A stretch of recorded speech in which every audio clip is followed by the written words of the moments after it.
পান্তুয়াটা কিন্তু একটা ট্র্যাডিশনাল মিষ্টি, আর এই মিষ্টিটা কিন্তু আমাদের বাঙালিদের মাঝে বেশ জায়গা দখল করে আছে।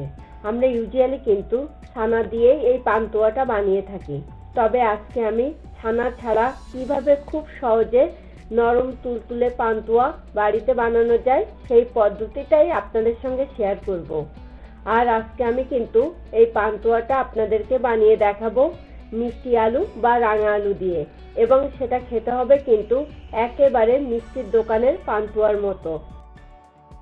ফ্রেন্ডস, আমি মৌসুমি, আর আপনারা দেখছেন আমার cooking channel Mousumi's cuisine in USA. আশা করি আমার আজকের রেসিপিটা আপনাদের ভালো লাগবে, so please stay tune. Pantua বানানোর জন্য আমি এই রকম সাইজের দুটো মিষ্টি আলু বা রাঙা আলু নিয়েছি। এখন আমি মিষ্টি আলু দুটোকে প্রেসার কুকারে নিয়ে এখানে দিয়ে দিচ্ছি পরিমাণ মতো জল। জলটা এখানে এমনভাবে দিতে হবে যাতে আলুগুলো যেন ডুবে থাকে। এখন আমি ওভেনের ফ্লেমটাকে মিডিয়ামে রেখে প্রেসার কুকারে দুটো সিটি দিয়ে নেব। এভাবে পরপর দুটো সিটি পড়ার পর আমি ওভেনটাকে বন্ধ করে দেব। তারপর প্রেসার কুকারের ভাপটা পুরোপুরিভাবে বসে গেলে কিন্তু আমি মিষ্টি আলু দুটোকে অন্য পাত্রে তুলে নেব। এবার আমি সুগার সিরাপটা বানিয়ে নেব। তার জন্য আমি একটা সসপ্যানের ভেতরে নিয়ে নিচ্ছি 1 কাপ সুগার, 1 কাপ জল ও 5টা এলাচ। আর এটাকে ততক্ষণ পর্যন্ত কুক করতে হবে যতক্ষণ না এটাতে একটা আঠালো বা চিটচিটে ভাব চলে আসছে। আনুমানিক এটাকে মিডিয়াম ফ্লেমে রেখে 5 মিনিট মতো কুক করে নিলেই কিন্তু সুগার সিরাপটা রেডি হয়ে যাবে।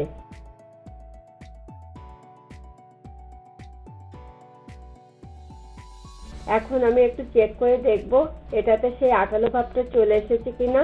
অলরেডি এটাতে কিন্তু সেই আঠালো ভাবটা চলে এসেছে। এই পর্যায়ে আমি এখানে অ্যাড করছি 1 টিস্পুন মতো লাইম জুস, যাতে সুগার সিরাপটা জমাট বাঁধতে না পারে। এরপরে আমি এলাচগুলোকে তুলে নিচ্ছি, কারণ এলাচের ফ্লেভারটা কিন্তু সুগার সিরাপের সঙ্গে অলরেডি মিশে গেছে।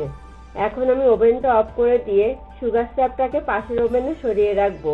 আর পান্তুয়াগুলোকে যখন সুগার সিরাপে ছাড়বেন তখন যেন সুগার সিরাপটা গরম থাকে, তা নাহলে কিন্তু মিষ্টির ভেতরে রসটা ঠিকঠাক মতো ঢুকবে না। মিষ্টি আলু দুটো কিন্তু ঠান্ডা হয়ে গেছে। এখন আমি এগুলোর খোসাটাকে এভাবে ছাড়িয়ে নিচ্ছি। আপনারা কিন্তু চাইলে আলুগুলোর খোসাটা ছাড়িয়ে তারপরে সেদ্ধ করে নিতে পারেন, যেটা আপনাদের কাছে সুবিধে হবে। এ পর্যায়ে কিন্তু আমার আলুগুলোর খোসাটা ছাড়ানো কমপ্লিট। এরপরে আমি একটা গ্রেটার দিয়ে আলু দুটোকে এভাবে গ্রেট করে নেব, যাতে কোনো গুটি বা দলা আলুর ভেতরে না থাকে। আপনারা কিন্তু চাইলে এই কাজটা পটেটো ম্যাশার বা হাত দিয়েও করে নিতে পারেন। এখন আমি গ্রেটারের গায়ে লেগে থাকা আলুগুলোকে এভাবে ক্লিন করে নিচ্ছি। এ পর্যায়ে আমি আলুগুলোকে হাত দিয়ে আবারও একটু ম্যাশ করে নিচ্ছি।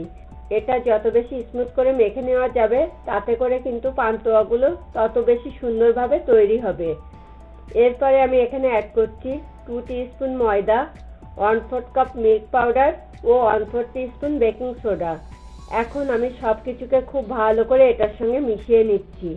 এই ডোটা কিন্তু একটু স্টিকি টাইপের হয়, তাই আপনাদের মনে হতে পারে এটা হাতে আটকে ধরবে। সেক্ষেত্রে পান্তুয়ার শেপটা ঠিকঠাক মতো ভাবে দেওয়া যাবে না। তা কিন্তু একদমই নয়। হাতে একটু ঘি বা তেল মাখিয়ে নিলেই কিন্তু পান্তুয়ার শেপটা দিতে কোনো প্রবলেমই হবে না। আর এই মিষ্টি আলু দিয়ে পান্তুয়া বানানোর ক্ষেত্রে কিন্তু আমাদের ডোটা রেস্টে রাখার কোনো দরকার হয় না, যেটা ইউজুয়ালি আমরা ছানা দিয়ে পান্তুয়া বানানোর ক্ষেত্রে করে থাকি। সবশেষে আমি এখানে 1 টিস্পুন ঘি অ্যাড করে আবারও এটার সঙ্গে খুব ভালো করে মিশিয়ে নিচ্ছি। এই পর্যায়ে কিন্তু আমার সবকিছুকে মাখিয়ে নেওয়া কমপ্লিট। এখন আমি নেক্সট স্টেপে চলে যাব। এবার আমি পান্তুয়ার শেপ দিয়ে নেব। তার জন্য কিন্তু আমি হাতে একটু ঘি মাখিয়ে নিয়েছি। এখন আমি পরিমাণ মতো মিষ্টি আলুর কিমা নিয়ে এভাবে 2 হাত দিয়ে গোল করে নিচ্ছি। ইউজুয়ালি কিন্তু পান্তুয়াটা দেখতে রাউন্ড শেপেরই হয়। আপনাদের পছন্দ অনুসারে কিন্তু সাইজটাকে একটু ছোট বড় করে নিতে পারেন। আর দেখলেন তো, হাতে ঘিটা মাখিয়ে নেওয়ার কারণে কিন্তু ডোটা একটুও হাতে আটকে ধরেনি, যে কারণে কিন্তু শেপটাও খুব সুন্দরভাবে দেওয়া গেছে। আর তাছাড়া বলগুলোর গাটাও কিন্তু খুবই স্মুথ হয়েছে। আমার আজকের এই রেসিপিটা আপনাদের ভালো লাগলে কিন্তু প্লিজ ভিডিওটাতে একটা লাইক এবং কমেন্ট করতে অবশ্যই ভুলবেন না।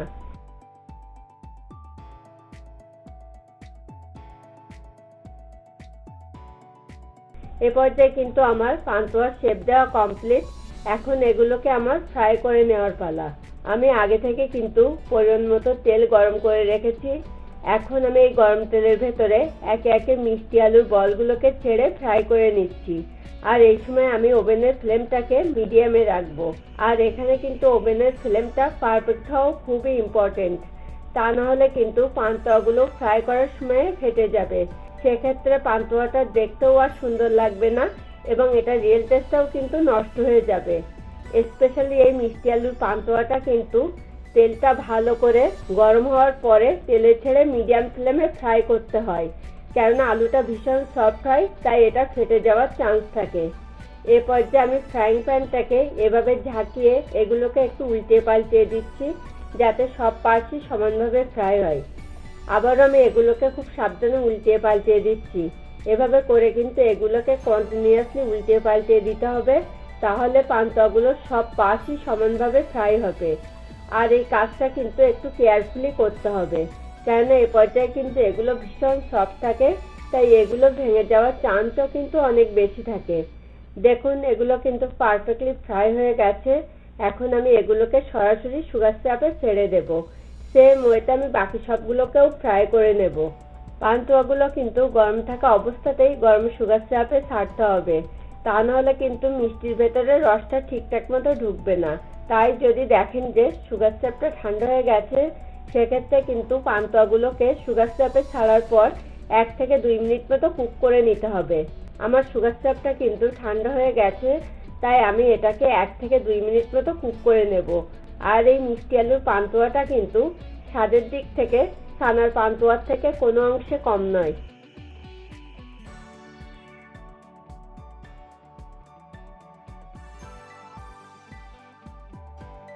এরপরে আমি ওভেনটা অফ করে দিয়ে এটাকে 1 ঘন্টা মতো ঢেকে রেখে দেব।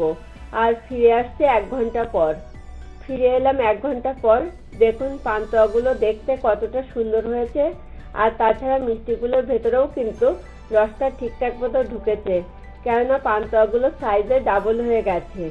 এখন আমার পান্তুয়াগুলো কিন্তু পরিবেশনের জন্য একদম রেডি টু গো।